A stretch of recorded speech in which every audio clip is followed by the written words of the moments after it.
please welcome to the stage Bloomberg's Erik Schatzker.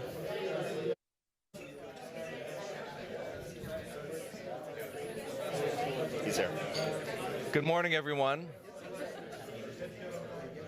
Good morning, everybody, ladies and gentlemen. My name is Erik Schatzker. I'm the editorial director of Bloomberg New Economy, and I'm delighted to see you all here at the Invest Qatar Pavilion. You're all here for a very good reason. You'd like to know where to invest in technology. It's a good question, and I can think of no one better to answer it than Mohammad Al-Hardan. He is the head of TMT, Technology, Media and Telecommunications Investing at the Qatar Investment Authority. Mohammad, good morning. Good morning, Erik. We have a lot to talk about. Indeed. I think everyone knows where we're going to start. Back in 2011, Mark Andreessen, the venture capitalist, famously said, "Software is eating the world." And what he was talking about back then was the rise of digital-first companies like Netflix and Amazon and Spotify. And sure enough, they became giants. Here we are in 2025, and it sure feels like AI is eating the world. Is it? Well, I mean, AI existed for decades. This is not a new technology. But we had a fundamental moment that transformed AI, and that was the ChatGPT moment. I think the ChatGPT moment inspired entrepreneurs to think about the applicability of AI. It was also the moment where the evolution in compute, in terms of performance, in terms of cost efficiency, made sense to deploy that compute to build the large language models. And so it's hard for anyone, any investor, whether a tech investor or non-tech investor, to ignore AI as a technology and its transformational capabilities across industries. And within QIA, we kind of identified that AI opportunity much earlier than other investors. We kind of looked at AI and said, okay, we understand the applications, we understand the opportunity, but then made the decision that the best way to play AI is through compute. As things evolved from there, we started basically going up the chain. So invest in compute. Compute requires memory. Within compute and memory, there's networking within the data center. So it's essential for any strategy investing in tech to make sure that you get exposed to the enablers of this AI data center. And then from there, you go up the chain and you go into the infrastructure software companies, example Databricks, which we invested in last year. And then from there, you reach a level where you've created the ecosystem to enable the large language models. And even when large language models existed, and we saw a few pop up, OpenAI, Anthropic, and others, they created a whole ecosystem of basically the tooling space. So the data labeling companies, the data management companies, and so on, and the analytics. So they created an ecosystem of companies that are now valued at multiple of billions. And from there, you reach a point when you reach the application layer. And I think this is where it's, the buzzword now is agents. And you see agents in different applications, in different industries. And this is an area that now is starting to excite us because we can actually see the applicability of AI as the ecosystem has evolved. Does anything else in TMT in your world compare to the investment opportunity in artificial intelligence? I don't think so. I think if we look back at the SaaS and cloud evolution, so the availability of capital and interest and deployment into AI transformed AI into a megatrend. It was a trend, but it wasn't a megatrend. And because now it's a megatrend, it's affecting all industries across all sectors. But AI is not just within TMT. There's applications of AI in healthcare. There's applications of AI in industrials.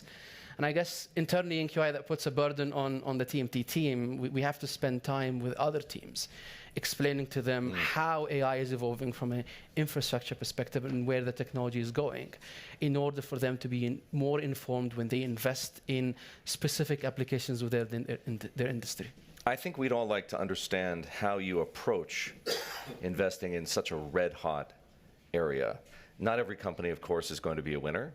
So do you spread your bets widely to ensure that you have at least some exposure to the eventual winners, or do you make big bets on a small number of businesses you think have the best shot at winning? We do both. I think is a short answer. It's not that helpful for investors, but we do both. But in investing in AI, and especially when it comes to the valuation question, if you don't understand the business, the valuation is either too high or too low. So you really have to understand. That sounds very Buffett-esque. Yes. And I think what we notice is it's becoming too technical. The evolution in the technology is such a fast-paced that literally they're skipping academia. Yes. Previously, we used to read papers in academic journals, and that technology eventually, in a few years, makes its way and gets commercialized. But the difference now is it's literally months. Maybe 2 years ago, it was a few months before you see the application. And now, because of competitive pressures across all these AI companies, they skip the academia part. And it's kind of retroactive. So they apply the AI, and then you see a few journals written on this on the academic. Sam Altman from OpenAI has talked about how astonished he is by the speed at which the technology is evolving and how much better it's getting, almost on a logarithmic scale. You mentioned the challenge of valuing these businesses. Do you have set parameters, guardrails around things like valuations? What's sort of a nosebleed level? And then, in addition to that, do you have, again, parameters for the time horizon over which you're going to hold this investment and the expected return when you take the position? Yeah, I think the number one thing is to stay disciplined, and we achieve discipline through a number of ways. The first is, and I'm pushing my team to further specialize, but there's a problem with specialization, is you get individuals that become emotionally attached to these investments. So what I do is I encourage the teams to speak to each other. So the way we're set up in QIA within TMT, we have subsector teams, so software services, internet media, semis and hardware and communication. But AI, the first intersection is between software and semis. So I strive to push the team to make sure that they're working together on the relevant deals. And I've seen now intersections within software and the internet media team when it comes to internet and consumer-facing apps. So it's important to make sure that the teams specialize, but they're also sharing ideas across the team. So that's the first layer. And that achieves understanding of these businesses. The second layer, which we've kept very consistent to and very disciplined, we have an investment committee at the teams level, which is made up from all the seniors from the different disciplines, the subsectors. And this is, I would say, the gate that allowed us to avoid the mistakes of other funds during peak COVID multiples, let's say with software, because it has individuals from different subsector teams, different subsector individuals look at valuations differently. And so this became a consistent. And beyond this, we have an investment committee at the management level and at the board level, which is basically a size element there. And the last thing I would say is, which also feeds into our ability to make sure to avoid these valuation traps. And what I say is the magic wand of the portfolio manager, and that's sizing. So when you sit and the team has done the work and it passed the levels of the kind of team level investment committee, in the end, if we feel something is overpriced, it's always sizing. And when I look back at the data that we have within our investments, we got the businesses right and the sizing right. It's very hard to get the valuation right because you don't know the future. Things change, things evolve.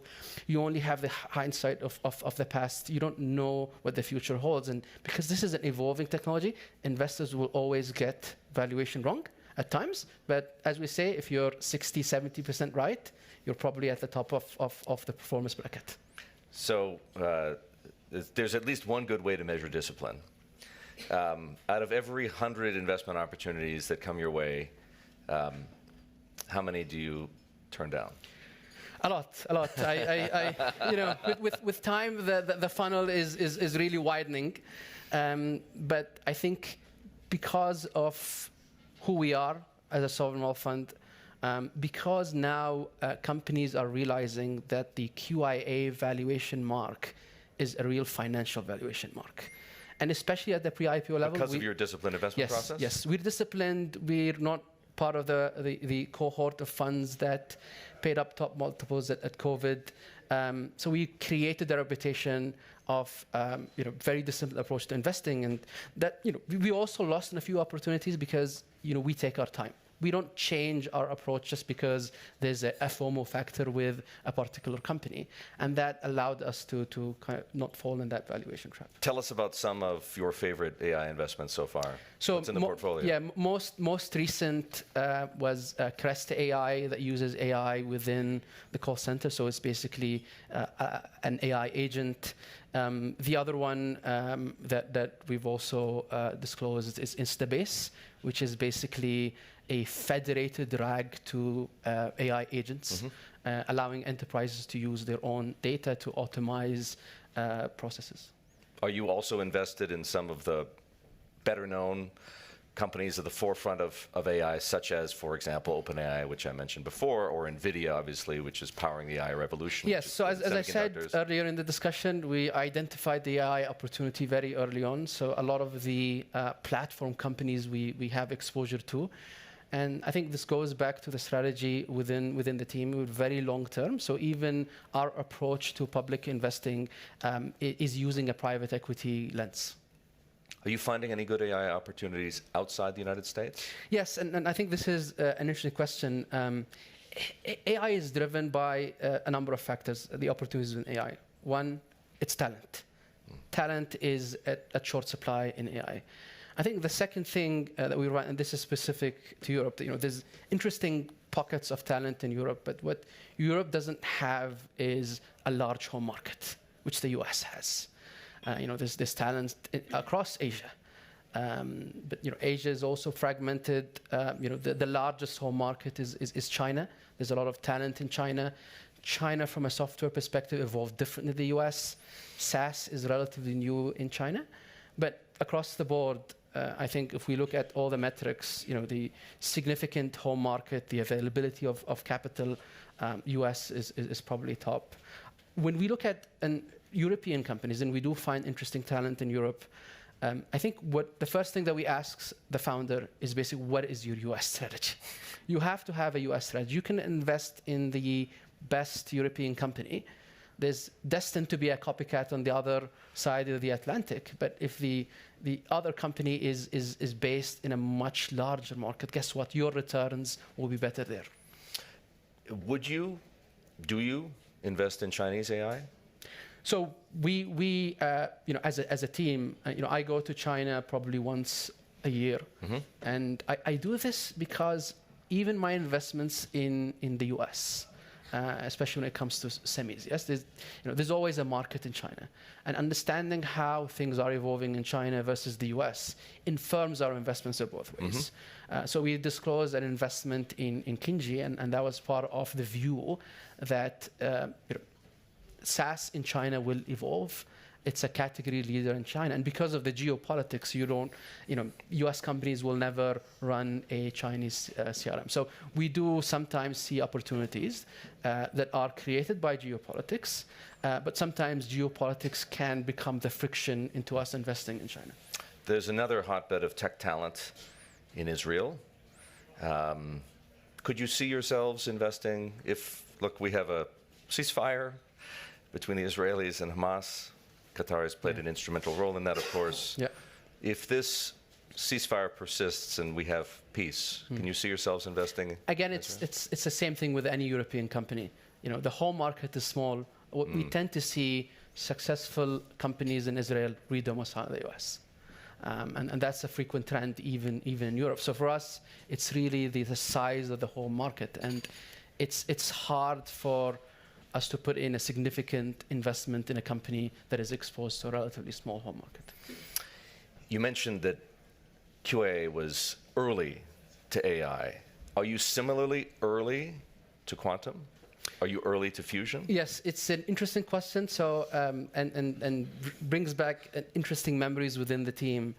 So I went to my team and I started asking, so why are we not investing in quantum? well, no one understands quantum, so let's spend time. So I told my team basically this: if we are not active, at least in reviewing investments in quantum, we will miss the boat if it becomes the next mega trend. So we're evaluating a few names as we speak. We've spent a lot of time in quantum. I remember getting asked about quantum from other members of QIA, and so I was forced to spend time understanding what quantum is. And I have a one-pager that basically explains and distills quantum, and especially when it relates to quantum and AI. People think that I'd like you to share it with future. Me. I might learn a few things. We'll do. People think that the future desktop is a quantum computer. No, that's not the case. So I think that's the bare basic. Your classical computing computer will be running the quantum. Quantum has a few applications. There's stability issues with quantum. There's different technologies with approaching quantum. And it's interesting to speak to all these companies. Everyone says that this approach is better than that approach. It's basically a trade-off. One company will tell you that, yes, today it's has a lot of stability issues, but it's the technology that can scale. The other company will say, this has, maybe scale issues in the future, but I can apply this and monetize this today.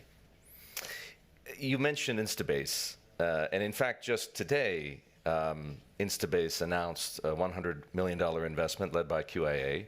This is a Silicon Valley startup. It offers AI, I think, reasonably accurate to summarize it as AI-powered data management services. Yeah. Would you agree? This appears to be a solid company, right? It has 4 of the top 5 US banks as customers. It generated more than $50 million a year.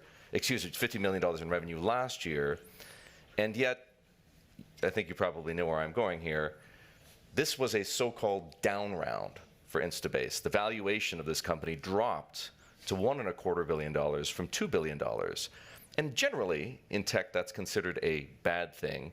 What does a down round for a good company like Instabase tell us about the investment climate in tech? We are in a different valuation environment. That's what it tells us. Just as simple as that. It is that. And this happens all the time. Valuations go cycles. We go through moments of hype. Things change. It's a highly competitive environment. There's a lot of capital chasing different companies. A lot of these companies are now focused on building their sales organization.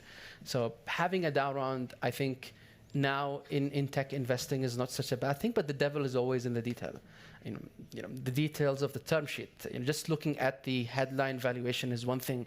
The other thing is looking at on the terms, and that's how because you have access to these terms, you do understand. Headline, yes, but it's becoming the norm now, especially that now we're in a more moderate valuation environment, at least for certain parts of AI. Is one of the lessons here that unless you're NVIDIA or OpenAI or SpaceX, the cost of capital is high and maybe not going down anytime soon? Yeah, AI is capital intensive. So you need to have access to this compute. We're seeing, Series A and B rounds in the multiple billions. This is unheard of in venture land. And actually, this creates an opportunity for sovereign wealth funds because a lot of these companies will be requiring capital as they grow in subsequent rounds. And sovereign wealth funds, and specifically QIA, we have our mandate is pretty wide. So we can support companies across the evolution. Mohammad, you talked earlier about the importance of the US as a very large home market. How does the outlook for tech change now that President Trump is back in the White House and championing a very America First economic agenda? Yeah, so we all saw the inauguration of President Trump. The first line of people behind were all tech CEOs. I think I'll be amazed if the environment is not pro-tech. But I think the big question is Trump's immigration policy, specifically with the H-1B visa. But he's been publicly noted by saying that he's supportive of H-1B1. And QS has a capital, has Silicon Valley, it has a lot of talent, which somewhat has been brain draining the rest of the world. and for a good reason. There's opportunity. Even when we look at compensation, compensation is much higher in the US. So anyone who's in Europe who's smart will be attracted to that opportunity. And if that is affected, then maybe the environment is not as positive. But for now, it's probably one of the best tech environments we've ever seen in the US. Do you think there will be fewer global investment opportunities as a result? No. I don't think so. I think access to knowledge has been democratized across the globe, and you'll always see pockets of creativity and talent elsewhere. Yesterday, President Trump announced a joint AI infrastructure fund led by OpenAI, Oracle, and SoftBank, and they're deploying some incredible sums of money, $100 billion to start, and at least they envision $500 billion. Is that the kind of, in principle, could a QIA participate in that kind of a fund? Is that the kind of opportunity you're interested in? Yes. We have a funds team that has been spending time with us and the real estate team into understanding data centers and reviewing all these opportunities. So yes, it could be an opportunity for QIA. And we all know, of course, that AI has a ravenous appetite for energy, and Qatar is a global energy powerhouse. How is Qatar and QIA specifically taking advantage of your country's vast energy resources to capitalize on the AI revolution? I think if you look at, it's not just Qatar, it's also the region. There's Yes. a lot of flat land, there's cheap energy, there's a lot of solar in the region. But I think more importantly, the region is very strategically located. And I'll explain this. People think of the region, the Strait of Hormuz, the Suez Canal at the bottlenecks of oil and shipping and cargo. But the reality is it's also a bottleneck for data. I think 35 of the major cables go through the Suez Canal. There's a few cables going from India and Singapore across the Arabian Gulf into Iraq and Turkey, and from there Europe. And with shipping, it's the shortest distance. And when you kind of overlap the evolution of AI, I'm sure all the hyperscalers are thinking, there's cheap resourcing, there's flat land, there's solar, and from within the region, you can reach up to a third or 40% of the world population. Within latency that is acceptable for AI.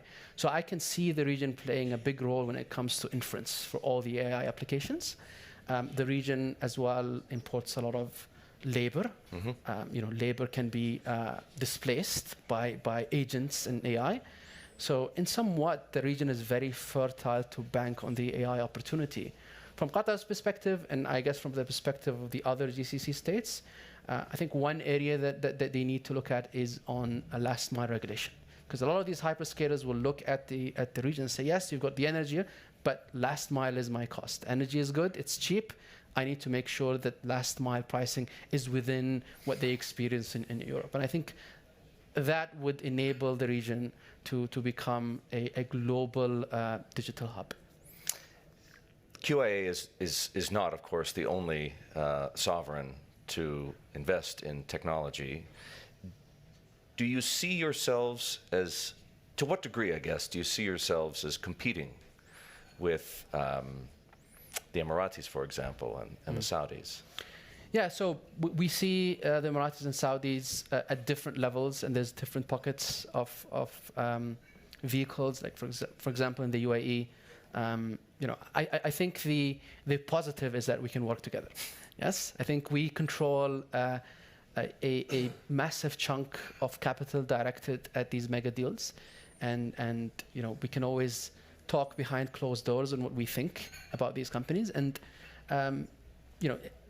in some sense, the companies on the other hand are trying to get a higher valuation for these rounds, but I see a lot of opportunities to work together, and the rounds are multiple billions. It doesn't make sense for me to go and put in a 5 billion check in a company today. I think it will be spread across a number of players. As I understand it, though, there's an important distinction to be made between the investment mandate that you have and the investment mandate that some of the other GCC area sovereigns have. You don't have a domestic investment mandate, right? You are... Yeah, so we have a broad mandate when it comes to Qatar to enable certain industries and assist when needed. But we do this with other stakeholders. For example, on the VC front, QIA announced a fund-to-fund strategy directed at VC funds that will be investing in Qatari startups and beyond in the region. And we have other stakeholders such as Qatar Development Bank, the IPA, the Investment Promotion Agency, our hosts today, in allowing that capital to flow to the right opportunities. So think of QIA as kind of the big brother in enabling the ecosystem. We also have a few subsidiaries that we use and indirectly to support certain industries as aligned with the vision of the country. And Mohammad, here's where I'd like to finish. We've seen some extraordinary developments in technology over the past several years, but I want you to cast your eyes into the future. Look at your crystal ball and tell us, what do you think will be the most exciting development in tech in 2025? I'm not sure if it's because I'm from that generation that used to watch cartoons about robots, but humanoids is definitely a thing that excites me, and the prospects of achieving AGI from a model perspective and that being deployed in humanoids is really interesting. Obviously, within the costs of a humanoid, it's still not something that can scale. But I think that's the area where I'm very excited. The area where I'm cautious and fearful is, if I have my humanoid washing the dishes at home, what if it goes rogue? Which brings us to one of the other focus areas from within the strategy is cybersecurity. So we spend a lot of time investing in cybersecurity. We invested in Sneak, which is basically cybersecurity for code, which is very important in an AI-driven world. Mohammad, on behalf of everyone here, I'd like to thank you very much for a terrific conversation. Thank you, Erik. Thank you. And ladies and gentlemen, I'd like to ask Karen Salzer, the CEO of Bloomberg Media, to share a few thoughts of hers with you.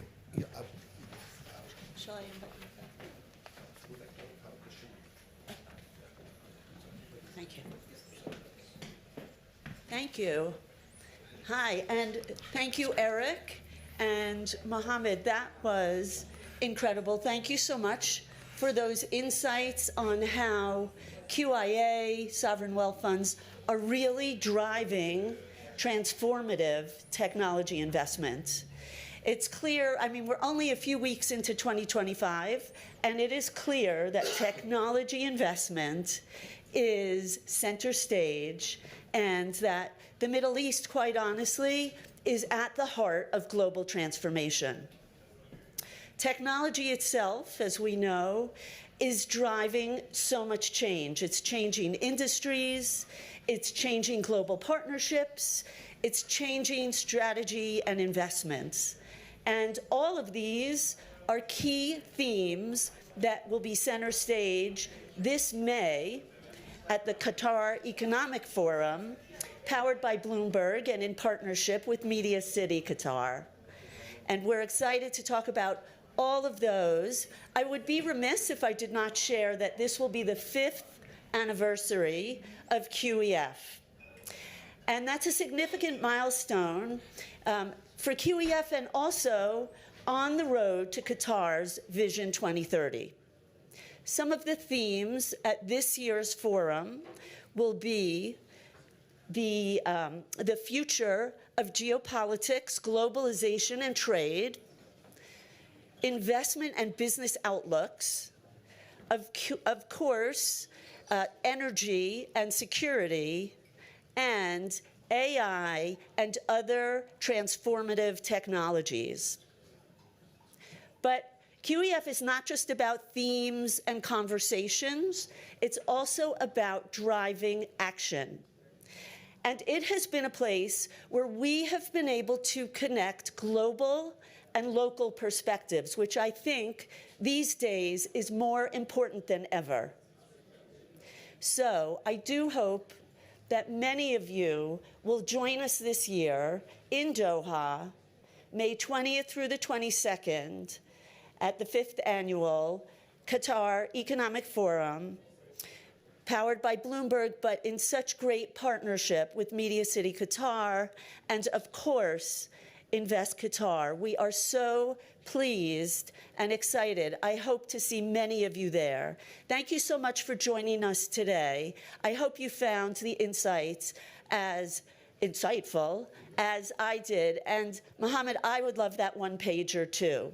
So thank you very much.